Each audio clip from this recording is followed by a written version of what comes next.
എല്ലാവർക്കും നമസ്കാരം. ബദ്ലാപൂരിലുള്ള എല്ലാ മലയാളി സുഹൃത്തുക്കൾക്കും കുൽഗാവ് ബദ്ലാപൂർ മലയാളി സമാജത്തിൻ്റെ പേരിലും എൻ്റെ വ്യക്തിപരമായ പേരിലും ശാന്തിയുടെയും സമാധാനത്തിൻ്റെയും സമ്പൽ സമൃദ്ധിയുടെയും ഓണാശംസകൾ നേരുന്നു. ഈ ഓണം നിങ്ങളെല്ലാവരും സകുടുംബം ആഘോഷിക്കുന്നുണ്ടായിരിക്കും എന്ന് പ്രതീക്ഷിക്കുന്നു. ഈ അവസരത്തിൽ നിങ്ങളോട് എനിക്ക് പറയാനുള്ളത് മറ്റൊന്നുമല്ല, ഈ ദിവസമെങ്കിലും, ഈ ഓണത്തിൻ്റെ ദിവസമെങ്കിലും നമ്മൾ മറ്റുള്ള കാര്യങ്ങളെല്ലാം മാറ്റിവെച്ച് മനസ്സിലുള്ള എല്ലാ കഷ്ടപ്പാടുകളും ബുദ്ധിമുട്ടുകളും ഭാവിയെക്കുറിച്ചോർത്തുള്ള നമ്മുടെ ആകുലതകളും എല്ലാം മാറ്റിവെച്ച് കുടുംബത്തിന് മാത്രം വേണ്ടി ഈ ഒരു ദിവസം മാറ്റിവെക്കണം എന്നാണ് നിങ്ങളോട് എല്ലാവരോടും അഭ്യർത്ഥിക്കാനുള്ളത്.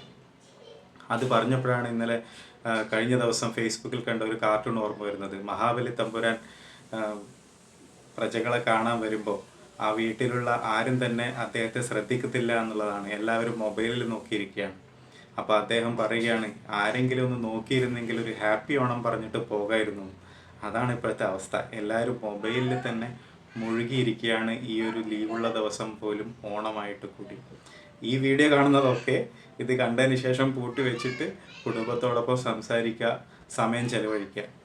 പിന്നെ പുരുഷ കേസരികളോട് എനിക്ക് പറയാനുള്ളത്, പലപ്പോഴും ഈ ഓണം നമ്മളെ സംബന്ധിച്ചിടത്തോളം ഒരു ആഘോഷത്തിൻ്റെ ദിവസമാണെങ്കിലും സ്ത്രീകളെ സംബന്ധിച്ചിടത്തോളം ഭയങ്കര കഷ്ടപ്പാട് തന്നെയാണ് അല്ലെ. രാവിലെ മുതൽ നാനാ വിഭവങ്ങളൊക്കെ ഉണ്ടാക്കി അതൊക്കെ എല്ലാവർക്കും വിളമ്പി കൊടുത്ത് അത് കഴിച്ച് പിന്നെ അതിൻ്റെ പാത്രവും കഴുകി വെക്കണം. അതുകൊണ്ട് അത് വലിയൊരു ബുദ്ധിമുട്ടാണ് അവർക്ക്. അതുകൊണ്ട് തന്നെ പലരും ഇപ്പോൾ ആ ഒരു രീതിയിൽ നിന്ന് മാറി ഓണസദ്യ പുറത്തുനിന്ന് ഓർഡർ ചെയ്യുന്ന ഒരു ടെൻഡൻസിയിലേക്ക് നമ്മളിപ്പോൾ മാറിക്കൊണ്ടിരിക്കുന്നുണ്ട് അല്ലേ.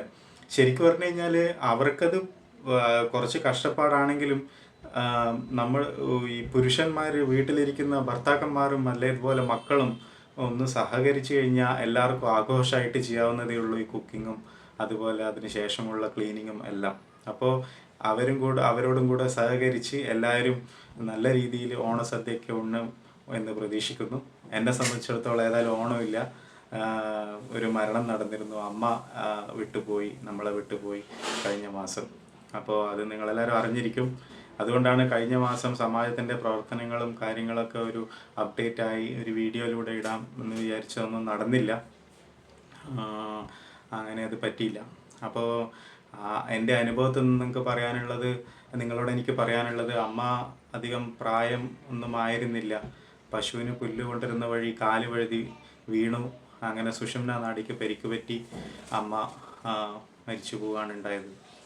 അപ്പോൾ ഞാൻ പറയുന്നത് എന്താണെന്ന് വെച്ച് കഴിഞ്ഞാൽ, ഈ ഓണം ഇതിനെക്കുറിച്ചൊക്കെ ഒരു തിരിച്ചറിവാകട്ടെ നമുക്ക്. അതായത് നമ്മൾ പൂന്താനം നമ്പൂതിരി പാടിയ പോലെ, പിന്നെ കണ്ടങ്ങിരിക്കും ജനങ്ങളെ കണ്ടില്ലെന്ന് വരുത്തുന്നതും ഭവാൻ എന്ന് പറഞ്ഞ പോലെയാണ് നമ്മൾ കണ്ടുകൊണ്ടിരിക്കുന്ന നമ്മുടെ പ്രിയപ്പെട്ടവരെ എപ്പോഴാണ് നമ്മളെ വിട്ടു പോവുക എന്നൊരിക്കലും നമുക്ക് പറയാൻ പറ്റില്ല. അതുകൊണ്ട് ഈ ഓണത്തിൻ്റെ സമയത്ത് ആ ഒരു തിരിച്ചറിവ് നമുക്കെല്ലാവർക്കും ഉണ്ടാവട്ടെ. നമ്മൾ മൊബൈലും മറ്റ് കാര്യങ്ങളും മാറ്റിവെച്ച് നമുക്ക് വേണ്ടപ്പെട്ടവരോട് സംസാരിക്കാനും നമ്മുടെ സ്നേഹം അവരോട് തുറന്നു പറയാനുമായി ഈ ഓണത്തിൻ്റെ ദിവസം, ഈ തിരുവോണ ദിവസം വിനിയോഗിക്കണം എന്നാണ് വിനയപുരസരം എനിക്ക് പറയാനുള്ളത്. അപ്പോൾ ഓണത്തിൻ്റെ കൂടെ തന്നെ പറയാനുള്ള 2-3 കാര്യങ്ങളും കൂടിയുണ്ട്. അതും കൂടെ ഈ ഒരു വീഡിയോയിലൂടെ നിങ്ങളോട് പറയാം എന്ന് വിചാരിക്കുന്നു. അത് മറ്റൊന്നുമല്ല, നമ്മുടെ ഓണാഘോഷം ക്യാൻസൽ ചെയ്തു. അതിനുള്ള കാരണങ്ങൾ നിങ്ങൾക്കറിയാം തീർച്ചയായും. ആ ഒരു ഓണാഘോഷമൊക്കെ അടുത്ത് വരുന്ന സമയത്താണ് വയനാട്ടിലെ വലിയൊരു ദുരന്തം നമ്മളെയൊക്കെ ഞെട്ടിച്ചത്.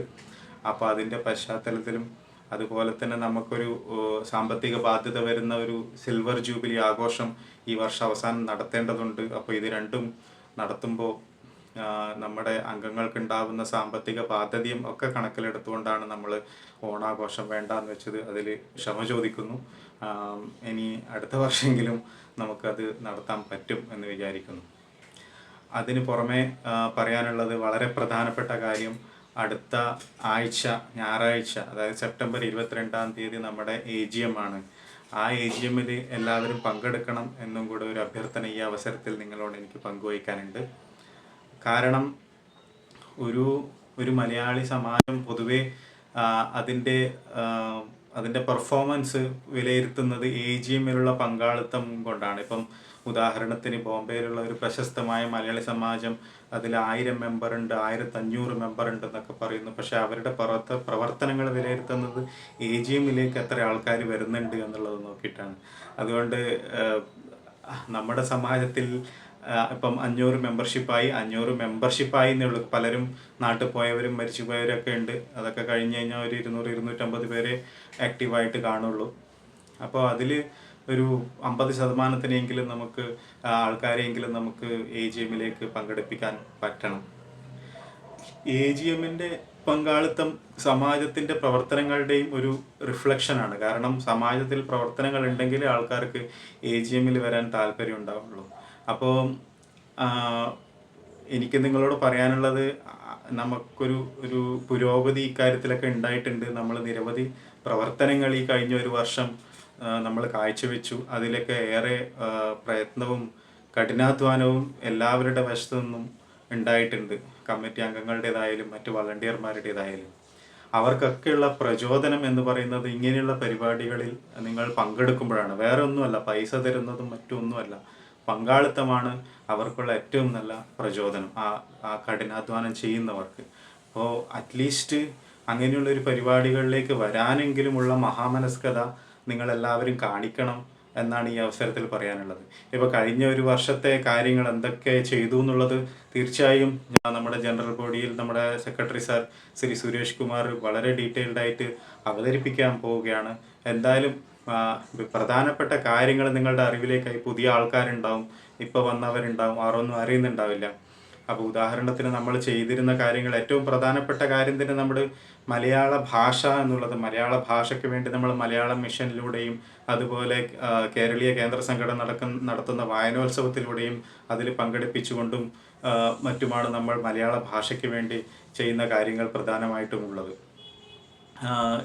ഈ വർഷം നമുക്ക് നേടാനായത് നമ്മൾ ഈസ്റ്റിലും വെസ്റ്റിലും പ്രത്യേകം മലയാളം ക്ലാസ് തുടങ്ങി എന്നുള്ളതാണ്. അത് കുട്ടികൾക്ക് പോകാനും പങ്കെടുക്കാനും എളുപ്പമുള്ള രീതിയിൽ ഈസ്റ്റിലും വെസ്റ്റിലും പ്രത്യേകം മലയാളം ക്ലാസ് തുടങ്ങി. കഴിഞ്ഞ വർഷവും ഈ വർഷവും മലയാളം മിഷൻ നടത്തി വരുന്ന പ്രവേശനോത്സവത്തിൽ നമ്മുടെ സമാജം പങ്കാളികളായി. അതുമാത്രമല്ല, വായനോത്സവം, കേരളീയ കേന്ദ്ര സംഘടന മുംബൈ തലത്തിൽ നടത്തുന്ന വായനോത്സവത്തിൻ്റെ സമാജതല മത്സരങ്ങൾ ഈ വർഷം ആദ്യമായിട്ട് നമ്മൾ നടത്തി. ഇവിടുന്ന് എല്ലാ മത്സരങ്ങളിലും നമുക്ക് കുട്ടികൾ പങ്കെടുക്കുകയുണ്ടായി. അതൊക്കെ മലയാള ഭാഷ സംബന്ധിച്ച് സമാജം നടത്തുന്ന പ്രവർത്തനങ്ങളുടെ വളരെ നല്ലൊരു പരിണത ഫലം തന്നെയാണ് എന്നാണ് ഞാൻ ഉറച്ചു വിശ്വസിക്കുന്നത്. അത് കൂടാതെ തന്നെ നമ്മൾ ഇപ്രാവശ്യം കേരളീയ കേന്ദ്ര സംഘടന നടത്തിയ ഇൻഡോർ സ്പോർട്സിലും ഇവിടുന്ന് നമ്മൾ പല ഐറ്റംസിലും നമ്മൾ കുട്ടികളെയും മുതിർന്നവരെയും അടക്കം പങ്കെടുപ്പിക്കുകയുണ്ടായി. അതുമാത്രമല്ല, ഈ വർഷത്തെ ഏറ്റവും പ്രധാനപ്പെട്ട ഒരു അച്ചീവ്മെൻറ്റ്, നമ്മൾ സ്ത്രീകൾക്ക് വേണ്ടി നമ്മുടെ ബദ്ലാപൂർ മലയാളി സ്ത്രീകളെ കൂട്ടി ഇണക്കിക്കൊണ്ട് ഒരു സ്ത്രീ ശക്തി എന്ന് പറയുന്ന ഒരു സ്ത്രീ സംഘടന തന്നെ നമ്മുടെ ഒരു സമാജത്തിൻ്റെ മഹിളാ വിങ് ആയിട്ടുണ്ടാക്കി. മഹിളാ വിങ് എന്ന് വിളിച്ച് അവരെ തരം താഴ്ത്തുന്നതിന് പകരം നമ്മളൊരു സ്ത്രീ ശക്തി എന്നുള്ള പേരാണ് ആ ഒരു കൂട്ടായ്മയ്ക്ക് നൽകിയിട്ടുള്ളത്. അവരവരുടെ പ്രവർത്തനങ്ങളായിട്ട് മുന്നോട്ട് പോകുന്നുണ്ട്. അതാണ് ഒരു പ്രധാനപ്പെട്ട അച്ചീവ്മെൻറ്റ് എന്ന് പറയാം. പിന്നെ അത് മാത്രമല്ല, നമ്മുടെ സോഷ്യൽ ആക്ഷൻ ഫോഴ്സ് എന്ന് പറയുന്ന, അതായത് ഏതൊരു മലയാളിക്കും ഒരു വിഷമഘട്ടത്തിൽ എത്തിച്ചേരാൻ പറ്റുന്ന ആൾക്കാരുടെ ഒരു ഗ്രൂപ്പാണ് ഈ സോഷ്യൽ ആക്ഷൻ ഫോഴ്സ് എന്ന് പറയുന്നതുകൊണ്ട് ഉദ്ദേശിക്കുന്നത്. അതായത് നമ്മുടെ വളണ്ടിയർമാരുടെ ഗ്രൂപ്പ്. അത് വളരെ നിസ്വാർത്ഥമായ സേവനം ചെയ്യുന്ന ആൾക്കാരുടെ ഒരു ഗ്രൂപ്പാണ്. ആ ഗ്രൂപ്പും പ്രവർത്തനം തുടങ്ങി. അതിനുശേഷം നമ്മൾ ചെയ്ത 2-3 പ്രവർത്തനങ്ങളും വളരെ സ്തുത്യർഹമായിട്ടുള്ള പ്രവർത്തനങ്ങളാണ്. അതിനെക്കുറിച്ച് ഞാൻ പറയാം. അപ്പോൾ സോഷ്യൽ ആക്ഷൻ ഫോഴ്സ് നമ്മൾ തുടങ്ങി. അതുമാത്രമല്ല, നോർക്ക കാർഡ് എല്ലാ മലയാളികൾക്ക് എടുത്തു കൊടുക്കാനുള്ള വളരെ ഫോക്കസ്ഡ് ആയിട്ടുള്ള അപ്രോച്ച് നമ്മൾ തുടങ്ങി. 2 പ്രാവശ്യമായി നമ്മൾ ഒരു ക്യാമ്പയിൻ നടത്തി.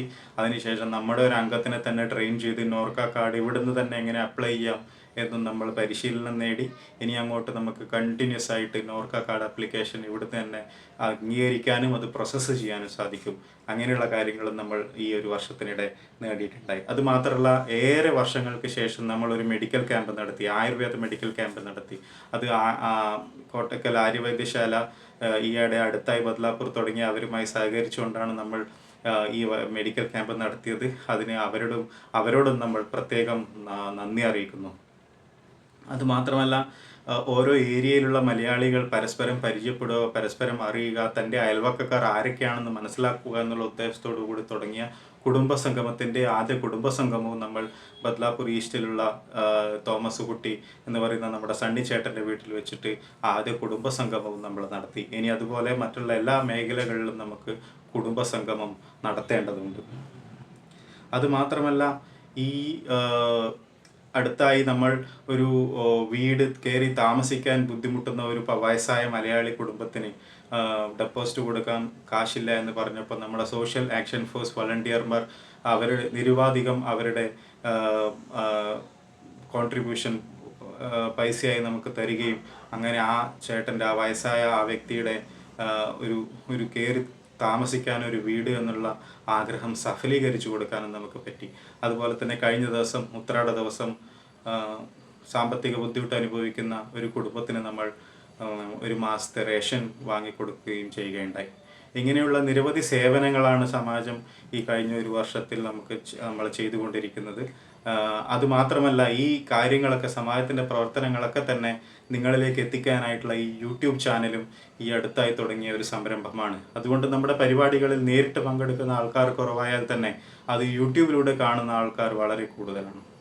അതും ഈ ഒരു വർഷത്തിനിടയിൽ ഉണ്ടായ നമ്മുടെ പുരോഗതിയാണ്. അപ്പോൾ ഈ ഒരു പരിശ്രമങ്ങളിലൊക്കെ ഫലമായി നമ്മൾ അതിൻ്റെ ഒരു റിസൾട്ട് എന്ന് നമുക്ക് പറയുന്നത് കാണേണ്ടത് ആ AGMലെ പാർട്ടിസിപ്പേഷനാണ്. നിങ്ങളൊക്കെ AGMൽ വരിക.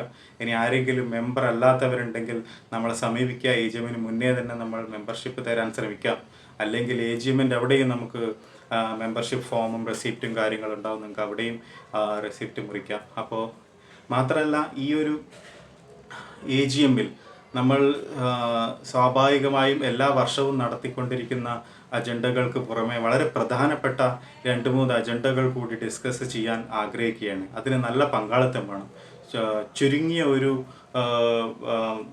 അംഗങ്ങളുടെ മുന്നിൽ ഇത്രയും പ്രധാനപ്പെട്ട കുറച്ച് തീരുമാനങ്ങൾ എടുക്കാൻ ബുദ്ധിമുട്ടുണ്ട്. അതുകൊണ്ടാണ് നിങ്ങളെല്ലാവരും AGMൽ പങ്കെടുക്കണം. ആ അജണ്ടകൾ പ്രധാനപ്പെട്ട കാര്യങ്ങൾ ഞാൻ പറയാം. നമ്മുടെ നോട്ടീസിലുള്ളതിന് പുറമെ നമുക്ക് വളരെ പ്രധാനപ്പെട്ടതാണെന്ന് ലൈഫ് മെമ്പർഷിപ്പ്. ആൾക്കാർ ലൈഫ് മെമ്പർഷിപ്പ് എടുക്കുന്ന നമ്മുടെ ബൈലോ പ്രകാരം അത് മരണശേഷം പങ്കാളിക്ക് കൈമാറാനുള്ള വകുപ്പ് നമ്മുടെ ബൈലോയിലില്ല. ഭർത്താവ് മരിച്ചുപോയ ഭാര്യയ്ക്കോ അല്ലെ ഭാര്യ മരിച്ചുപോയ ഭർത്താവിനോ നമ്മുടെ മെമ്പർഷിപ്പ് കൈമാറ്റം ചെയ്യാൻ പറ്റില്ല. അത് കൈമാറ്റം ചെയ്യാൻ പറ്റുന്ന രീതിയിലൊരു ബൈലോ അമെൻമെൻറ്റ് നമുക്ക് ചിലപ്പോൾ നടത്തേണ്ടി വരും. അപ്പോൾ അതൊരു വിഷയം നമുക്ക് ചർച്ച ചെയ്യണം. അത് മാത്രമല്ല നമ്മുടെ കമ്മിറ്റി ഇപ്പോൾ 5 വർഷത്തേക്കാണ് ഒരു ഭരണസമിതിയെ തിരഞ്ഞെടുത്തിരിക്കുന്നത്. 5 വർഷം എന്ന് പറഞ്ഞാൽ വളരെ നീണ്ട ഒരു കാലയളവാണ്. നമ്മളെല്ലാവരും അറിയാം, നമുക്ക് എന്തെങ്കിലും ഒരു പുതിയ ഉദ്യമനത്തിന് ഇറങ്ങുമ്പോൾ തുടക്കത്തിൽ തന്നെ ഭയങ്കര ഒരു ഇൻട്രസ്റ്റ് ആയിരിക്കും അല്ലേ. ആരംഭശൂരത്വം എന്ന് പറയും. ചിലപ്പോൾ എൻ്റെതും ആരംഭശൂരത്വമായിരിക്കും, പറയാൻ പറ്റില്ല. പക്ഷേ ആ ആരംഭശൂരത്തൊന്നും എന്തെങ്കിലുമൊക്കെ മാറ്റങ്ങൾ ഉണ്ടാവും അല്ലേ. ഇപ്പം ഈ ഒരു വർഷം കൊണ്ട് എന്നെ കൊണ്ടാവുന്ന പോലെ ഞാനോടി എന്തൊക്കെയോ ചെയ്തു. ഞാനെന്ന് പറഞ്ഞാൽ ഞാനൊരു വ്യക്തിയല്ല, നമ്മുടെ കമ്മിറ്റിയിലെ എല്ലാവരും കൂടി ചേർന്നാണ് ചെയ്യുന്നത്. പക്ഷേ ഒരു 2-3 വർഷമൊക്കെ കഴിയുമ്പോൾ നമ്മൾ കുറച്ച് തണുക്കും. പിന്നെ നമ്മളങ്ങ് സ്ലോ ആവും. പിന്നെ ഒരു 5 വർഷത്തേക്ക് വെറുതെ ഈ പൊസിഷനും പിടിച്ചവിടെ ഇരിക്കുക എന്നേ ഉള്ളൂ അല്ലേ. അതുകൊണ്ട് എല്ലാവരും ഒരു 3 വർഷമോ 2 വർഷമോ അല്ലെ 5 വർഷം എന്ന് പറയുന്നത് ഒരു വലിയ കാലയളവായിപ്പോൾ. ഒരു 3 വർഷത്തിലെങ്കിലും നമ്മൾ ആ ഒരു കമ്മിറ്റിയെ വിലയിരുത്തി ആ അധികാരികൾ അവരുടെ പണി നേരെ ചെയ്യുന്നില്ലെങ്കിൽ പുതിയ പ്രസിഡന്റ്, സെക്രട്ടറി, കമ്മിറ്റിയെ തിരഞ്ഞെടുക്കേണ്ട ഒരു വകുപ്പ് നമുക്ക് ബൈലോയിൽ ചേർക്കണം. അതൊരു ചർച്ചാ വിഷയമാണ്. AGMൽ എല്ലാവരുടെയും അഭിപ്രായ പ്രകാരം നമുക്ക് തീരുമാനിക്കാവുന്നതാണ്. അങ്ങനെ ഒരു പോയിന്റും കൂടി അജണ്ടയിൽ വെക്കാൻ ഞാൻ ആഗ്രഹിക്കുകയാണ്. അതുമാത്രമല്ല നമ്മുടെ സമാജത്തിൻ്റെ ഓഫീസ് ബിൽഡിങ് റിനോവേഷനിലേക്ക് പോവുകയാണ്. അപ്പോൾ ഇനി അങ്ങോട്ട് നമ്മൾ എങ്ങനെ പ്രവർത്തനങ്ങൾ മുന്നോട്ട് കൊണ്ടുപോകും എന്നുള്ള കാര്യം നമുക്ക് വളരെ പ്രധാനമായും ചർച്ച ചെയ്യേണ്ട ഒരു കാര്യമാണ്. കാരണം ഓഫീസ് ഒരു ചെറിയൊരു കടയാണ്. അപ്പോൾ ആ കടയിൽ മറ്റ് വലിയ പരിപാടികളൊന്നും നടത്താനും ഉള്ള സൗകര്യമില്ല. അപ്പോൾ നമുക്ക് വലിയൊരു സ്പേസ് സംഘടിപ്പിക്കാൻ പറ്റുമോ, അത് എല്ലാവരും സഹകരിച്ചാൽ നടക്കുമോ എന്നുള്ള കാര്യം വളരെ പ്രധാനപ്പെട്ട കാര്യമാണ്. അത് നമുക്ക് ചർച്ച ചെയ്യേണ്ട ഒരു വിഷയമാണ്. അത് മാത്രമല്ല നമ്മുടെ സമാജത്തിൻ്റെ ഒരു വരുമാനം എന്ന് പറയുന്നത് അംഗങ്ങൾ തരുന്ന വെൽഫെയർ ഫണ്ടും വരിസംഖ്യയാണ്. പക്ഷെ അത് ഈ 200-250 ആൾക്കാർ തരുന്ന 200 രൂപ, ലൈഫ് മെമ്പർഷിപ്പ് തരുന്ന 200 രൂപയും മറ്റുള്ള സാധാരണ മെമ്പർമാർ തരുന്ന 600 രൂപയും, ഒരു 10-20-30,000 രൂപ വരെ മാക്സിമം നമുക്കൊരു വർഷം അതിൻ്റെ അകത്ത് നിന്നും വരുമാനം പ്രതീക്ഷിക്കാനുള്ളൂ. പക്ഷേ നമുക്ക് ജീവകാരുണ്യ പ്രവർത്തനങ്ങളും അതുപോലെ തന്നെ സമാജത്തിൻ്റെ ദൈനംദിന ചെലവുകളും നടത്തിക്കൊണ്ടുപോകാൻ ഈ കാശ് മതിയാവില്ല. അപ്പോൾ ഒരു വരുമാനം എന്നുള്ള രീതിയിൽ സമാജത്തിന് എന്തൊക്കെ ചെയ്യാൻ പറ്റും എന്നുള്ളതും നമുക്ക് ചർച്ച ചെയ്യണം. നിങ്ങളിൽ പലരും മാർക്കറ്റിങ്ങും മറ്റു കാര്യങ്ങളൊക്കെ ചെയ്യുന്നവരായിരിക്കും. നിങ്ങളുടെ മനസ്സിൽ എന്തെങ്കിലുമൊക്കെ ഐഡിയാസ് ഉണ്ടെങ്കിൽ നമുക്ക് ഈ AGM-ൽ വെച്ച് അതൊക്കെ ചർച്ച ചെയ്യാം. അതിലേതാണ് നമുക്ക് ഏറ്റെടുക്കാൻ പറ്റുന്നതെന്ന് നമുക്ക് തീരുമാനിച്ച് മുന്നോട്ട് കൊണ്ടുപോകാം. അപ്പോൾ അതുകൊണ്ട് ഇങ്ങനെ വളരെ പ്രധാനപ്പെട്ട കാര്യങ്ങൾ ചർച്ച ചെയ്യാനുള്ളത് കൊണ്ടാണ് എല്ലാവരോടും പ്രത്യേകമായി അഭ്യർത്ഥിക്കുന്നത് ഈ AGM-ൽ തീർച്ചയായും പങ്കെടുക്കണമെന്ന്. അപ്പോൾ എല്ലാവരും വരും എന്ന പ്രതീക്ഷയോടെ നിർത്തുന്നു. നന്ദി, നമസ്കാരം.